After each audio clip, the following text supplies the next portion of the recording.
마카오 등지에서 총 7억 9천만 원 규모의 상습 도박 혐의로 무리를 일으켰던 SES 출신 슈가 4억여 원의 도박 빚으로 채권자로부터 건물마저 가압류를 당했다는 소식입니다.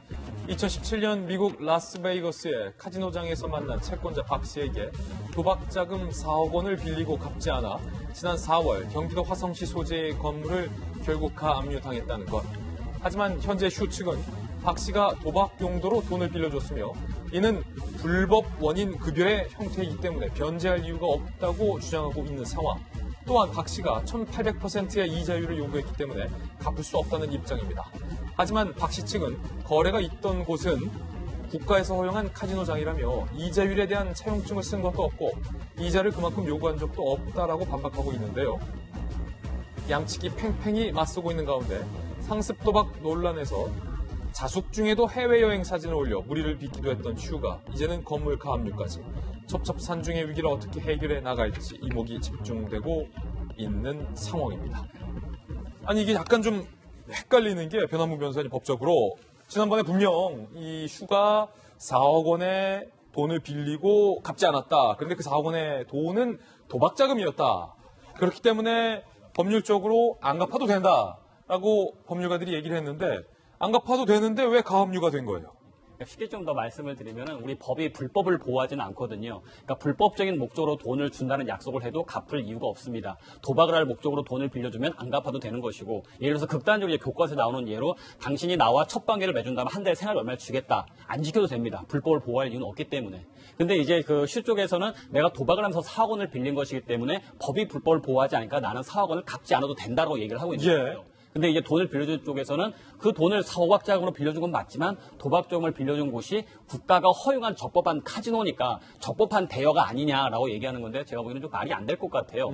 어쨌든 도박 목적으로 돈을 빌려줬다라면 그 자체가 불법적인 목적이기 때문에 돈을 받을 수가 없게 되는 것이지 합법적인 카지노에서 돈을 빌려줬다고 해서 돈을 받을 수 있다? 그것은 조금 아마 좀 약간 무리수가 있는 주장이 아닐까 싶어서 아마 민사적으로는 슈의 주장을 아마 손을 들어주지 않을까. 형사적으로 상습 도박 혐의로 책임을 지는 것은 별도로 하고 민사적으로 어쨌든 불법적인 목적으로 돈을 빌렸던 건 맞는 것이고 우리 법이 불법을 보호할 이유는 없기 때문에 슈가 돈을 갚지 않아도 된다라는 쪽으로 가지 않을까 싶습니다. 아니 그럼 이 슈 씨의 지금 자택, 경기도 화성시 소재 건물을 채권자가 가압류했다는 건 어떻게 할 수 있는 거예요? 가압류라는 것은 이제 그 판사님의 일방의 주장만 보고 이제 그 가압류를 잡는 것이거든요. 그럼 이제 본안 소송을 해가지고 실제로 그 채권자가 슈에 대해서 내 돈 4억 원을 갚아라라고 본안 소송을 청구하게 되겠죠. 그 와중에 슈가 이거는 도박 자금의 불법적인 자금이 때문에 갚을 이유가 없다라고 하게 돼서 슈의 손을 들어준다고 한다라면 가압류는 지워지게 되죠. 지워지게 되는 거군요. 그런데 김변 박사님, 일각에서는 이 슈 씨에 대해서 많이 안타까운 분도 있지만 처음에 거짓말했잖아요.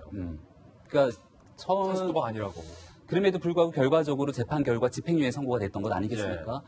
슈 씨 하면은 우리가 대한민국 걸그룹의 거의 원조 1세대격이잖아요. 저희 어렸을 때 SES의 슈 씨 정말 참 많은 팬들이 있었고 나중에 이제 쌍둥이 라이를 낳게 되면서 전 국민적인 사랑을 받았던 그런 연예인 아니겠습니까? 그런 인사가 사실은 도박에 빠져서 이런 행동을 했다는 것이 자칫 잘못된 일탈이 대중에게 미칠 수 있는 영향력은 굉장히 큰 겁니다. 따라서 여기에 대해서 처음에 잘못된 해명들이 사실 대중의 분노를 자아내기도 했고요. 그렇게 최종적인 집행유예가 선고됐다면 상당히 자숙하는 기간을 좀 가져야 되는데 여기에 대한 해외여행 등에 대한 사진을 올렸기 때문에 이를 바탕으로 이거 너무 집행유예 선고 다 끝나고 나서 아무것도 아닌 것처럼 지내는 것 아니야 라고 하는 대중의 지탄이 다시 한번 있을 수도 있는 대목입니다. 앞서 거듭 설명드렸지만 연예인이 갖고 있는 그러니까 본인이 대중의 사랑을 받았기 때문에 그만큼의 경제적인 이득을 얻을 수 있고 할 수 있었던 부분이 있는 것처럼 본인이 지켜야 될 도덕적인 이 높은 기준과 가치도 대중이 요구할 수밖에 없는 것이거든요. 따라서 이 슈 씨가 그동안 사회적인 일탈을 저질렀던 부분들을 많은 대중들이 이 정도면 되지 않았을까라고 생각할 정도로 슈 씨가 조금 더 자숙하는 모습들을 보이는 것이 온당치 않을까 이런 생각이 들었습니다. 처음에는 슈 씨가 이제 돈을 갚아 나가겠다라고 성실하게 얘기를 했는데 지금 슈 씨의 입장이 좀 바뀌었어요. 허나 수장님. 그거는 도박 자금 빌린 거는 안 갚아도 되기 때문에 안 갚겠다. 뭔가 좀 법률적으로 안 갚아도 된다라는 것과 당사자인 돈을 빌린 당사자가 그 불법이니까 내가 안 갚아도 돼 라는 것은 좀 뉘앙스가 다르잖아요. 그렇죠. 그러니까 법률적으로 갚지 않아도 된다라는 조언을 받은 거죠. 변호사에게 받고 나서 그럼 나는 안 갚아도 되겠어라는 생각으로 일반인이라면 그렇게 할 수 있을 거라는 생각은 듭니다. 하지만 지금 김병민 교수가 얘기했던 것처럼 본인은 이제 공인이잖아요. 평판 관리라는 것이 가장 중요하고 사실 그러한 공인이 될 수 있었던 게 우리 국민들의 사랑을 받았고 대중들의 그런 지지를 받아서 사랑을 자신의 그 가치를 높일 수 있었던 자리였었기 때문에 더욱이 또 자기가 말했던 부분에 대한 약속을 지키는 것은 무엇보다 중요하지 않을까 싶습니다. 슈뿐만 아니라 지금 뭐 마약을 했던 여러 가지 공인들도 거짓말을 해가면서 저희 지금 그들을 사랑해줬던 팬들에 대한 배신감을 느끼게 하고 있는데요. 작은 약속도 지키는 모습을 보여줄 때 우리가 앞으로 그 연예인들을 바라보는 공인들을 바라보는 그 시각도 달라지는 것이 아니겠느냐라는 생각이 듭니다. 예. 슈 씨에 대한 이야기까지 들어봤습니다. 저희는 60초 광고 후에 힐링 뉴스로 돌아오겠습니다. 잠시 후 저와 함께 힐링하시죠.